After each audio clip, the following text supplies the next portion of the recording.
এটা খুলে এই যায় মান খাই এই বানান সিস্টেম আচ্ছা বান্ধব কেন মানে আমরা ওখানে ঠিক আছে এখানে একটা হবে এই বন্ধ ওকা ওটা গায়ে দিলে দোয়া খাই দাও বাড়ি দিয়ে যান যখন ফাড়া যায় বলা যায় না আল্লাহ পাকি জানে ভালো না দে গা হাত বিলে দে কান্নাকাটি করে আর কি হবে? অনেকদিন তো চেষ্টা করলে এখন তো আর হলো না, এই জন্যই তো বিক্রি করে দিল।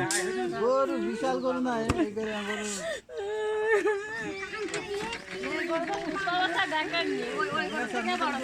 এই গরু যেদিন ঠ্যাং ভেঙে সেদিন করে যদি বেচতো আমার কাছে নিম্ন 15,000 টাকা বেশি হইতো হয়তো না শুধু চেষ্টা করলাম তো কিন্তু গায়ে গোশ থল থল করছে দিকে আমরা এর আগে তো এরম দেখিনি। পলিথিন তো